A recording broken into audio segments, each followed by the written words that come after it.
Terutama kalau COVID ini vitamin C sih yang paling penting dan vitamin D. Oke, vitamin C dan vitamin D. Vitamin C bisa kita dapat dari buah-buahan yang matang dan vitamin D kita bisa dari berjemur. Iya, betul sekali.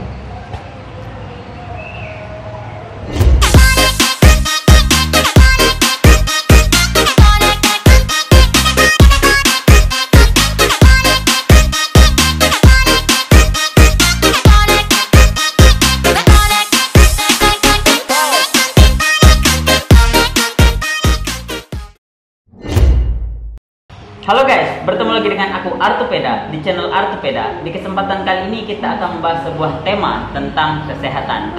Kali ini narasumber kita sudah datang dan dia adalah seorang dokter, Vandra David. Oke, ini kan aku juga udah nulis beberapa pertanyaan ini. Jadi kalau misalkan COVID-19 itu berasal dari Wuhan, berarti Cina ya, masuk pertama kali ke Depok. Tapi penyebarannya itu cepat nggak sih? Penyebarannya sangat cepat. Itu kenapa sangat cepat? Dia pertama nyebar dari udara. Dari udara, dari kita ngomong, dari percikan bersin, batuk, itu cepat menularnya ke manusia. Jadi sebenarnya virus COVID ini awalnya berada di hewan. Salah satunya itu kelelawar. Jadi orang Cina, orang Wuhan yang makan kelelawar itu akan terinfeksi virus tersebut. Jadi kemudian karena virus cepat menyebar melalui udara, jadi dari negara ke negara, misalnya orang Wuhan ke Indonesia, jadi gampang dia perpindahannya. Jadi perpindahan itu manusia dari hewan ke manusia bisa? Iya, karena awalnya tuh paling banyak itu dari kelelawar. Dari kelelawar. Virus COVID itu sebenarnya. Oke. Pertanyaan selanjutnya gini dokter. Kalau misalkan ternyata COVID-19 itu berasal dari hewan ke manusia, dan dia juga berarti bisa menyebar dari manusia ke manusia. Iya, dia bisa menyebar dari manusia ke manusia. Itu tadi melalui udara yang saya jelaskan tadi, dari omongan, dari berbicara, dari batuk, dari bersin. Makanya penting kita mengetahui etika bersin dan etika batuk yang benar. Oh iya, berarti memang harus ada pelajaran bagaimana batuk itu harus tutup mulut gitu ya? Iya, ada tata caranya. Ada tata cara yang baik. Ada tata caranya. Oke dokter, izin ya dokter. Tips agar kita itu terhindar dari COVID-19 itu gimana?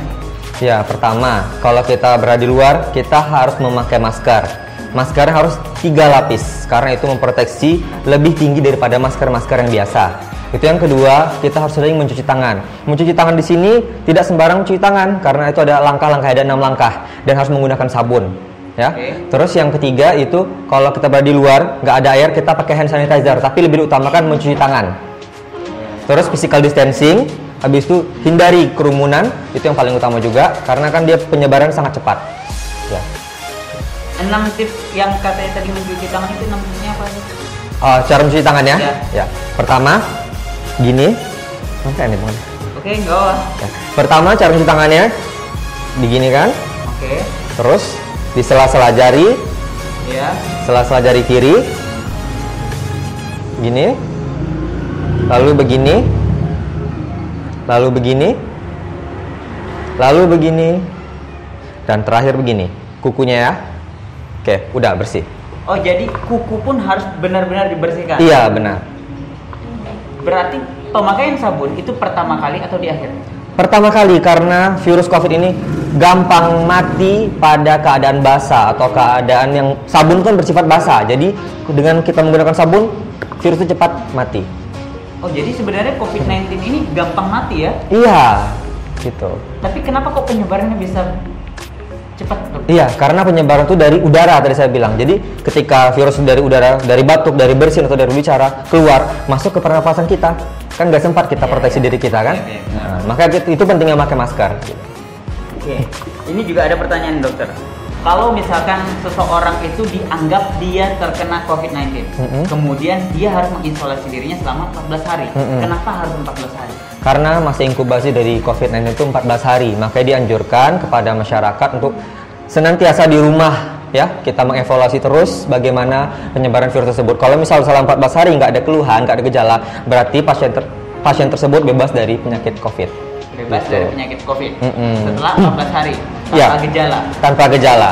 Tapi dengar-dengar ini dokter, ada yang OTG, orang tanpa gejala, tapi ternyata dia reaktif terhadap COVID-19. Itu gimana? Jadi sebenarnya orang tanpa gejala itu kenapa dikatakan orang tanpa gejala? Itu yang pertama, dia tidak mempunyai gejala sama sekali. Baik, sebelum itu kita jelaskan dulu apa itu gejala-gejala COVID. Yang pertama itu demam, batuk, pilek, bersin, sesak nafas. Dia juga ada gejala-gejala saluran pencernaan seperti mencret, mual muntah, tapi meskipun itu sedikit, cuman itu termasuk salah satu gejalanya.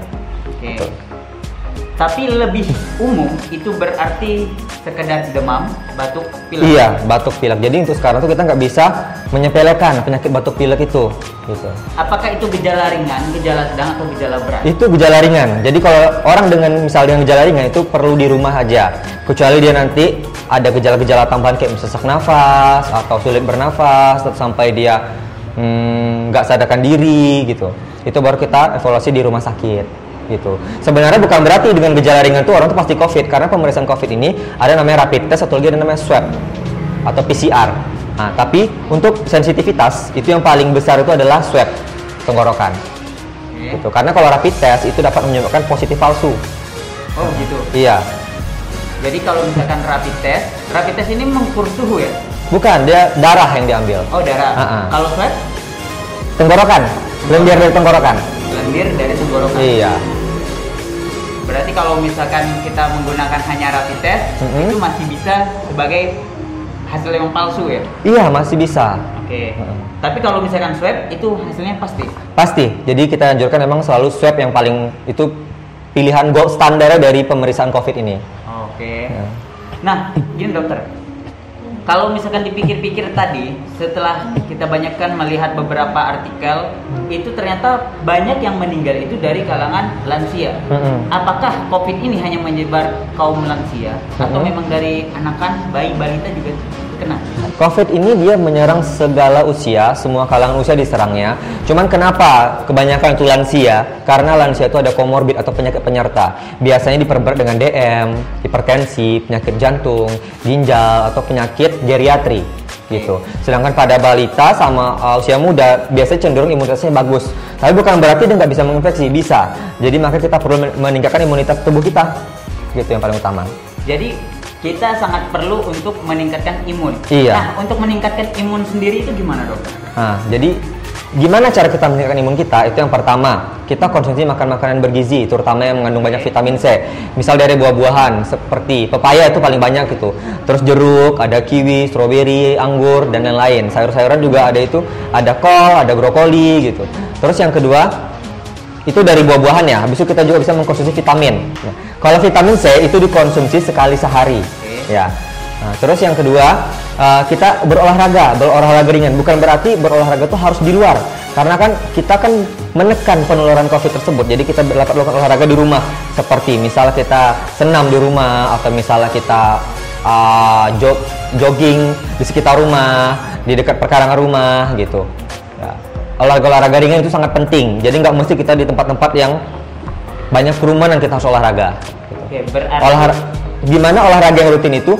Biasanya 15-30 menit itu cukup per hari. 15-30 menit per hari. Iya, itu cukup. Juga meningkatkan imun berarti. Iya, salah satunya. Terus berjemur juga. Berjemur tuh pada jam 8 sampai jam 10, sekitar 10-15 menit itu penting juga. Karena cahaya mataharinya itu dia mengandung selain sinar UV, dia juga mengandung vitamin D maupun vitamin C untuk tubuh. Oke. Sebenarnya imun itu bisa kita peroleh dari vitamin apa sih, dokter? Banyak vitamin, ada vitamin C, vitamin B, vitamin A. Pokoknya kalau bisa, terutama kalau COVID ini vitamin C sih yang paling penting, dan vitamin D. Oke, vitamin C dan vitamin D. Vitamin C bisa kita dapat dari buah-buahan yang matang, dan vitamin D kita bisa dari berjemur. Iya, betul sekali. Oke, dokter. Kalau misalkan pesan dokter sendiri agar kita benar-benar terhindar dari COVID-19. Pesan dari saya itu, kalau mau keluar rumah itu kalau ada hal yang penting aja. Kalau nggak penting-penting kali nggak usah keluar. Karena penyebaran virus COVID ini nggak main-main. Dia memang nggak terlihat, tapi saat kita terinfeksi itu berakibat sangat susah disembuhkan sebenarnya. Karena untuk sekarang kita baru-baru menemukan itu vaksinnya. Cuman kan kita belum tahu efektif atau enggaknya 100% terhadap COVID ini gitu. Jadi pesan dari dokter, hindari. Iya bang. Ada lagi tambahan sebenarnya. Oke, boleh. Nah, terus yang kedua itu hindari kerumunan, pakai masker itu paling penting, bawa hand sanitizer jika keluar, dan sering-sering mencuci tangan. Ya, itu aja. Itu berarti Kalau misalkan kita mau keluar, kita harus melihat kepentingan dulu baru kita keluar. Kalau keluar juga harus membawa hand sanitizer. Kemudian sering-sering cuci tangan, bersih-bersih gitu ya. Iya. Jadi benar Islam sendiri teman-teman udah mengajarkan kita untuk an-nazafatu minal iman. Kebersihan itu adalah sebagian daripada iman. Juga menjaga kesehatan gitu ya. Maka nggak salah juga kalau misalkan ada pepatah yang mengatakan as-sihhatu tajun la yaraha illal mardha. Benar teman-teman, dalam pandemi COVID-19 ini kita benar-benar harus bisa menjaga tubuh kita agar tetap sehat, menjaga kesehatan, menjaga kebersihan agar kita benar-benar terhindar dari COVID-19 tadi. Iya. Oke, dokter terima kasih banyak atas waktunya. Mungkin di lain kesempatan kita bisa sharing lagi. Iya. Terus? Oke dokter? Iya sama-sama. Bingung mana jawab. Oke, teman-teman, see you next time. I'm Artu Peda, see you next. Coba.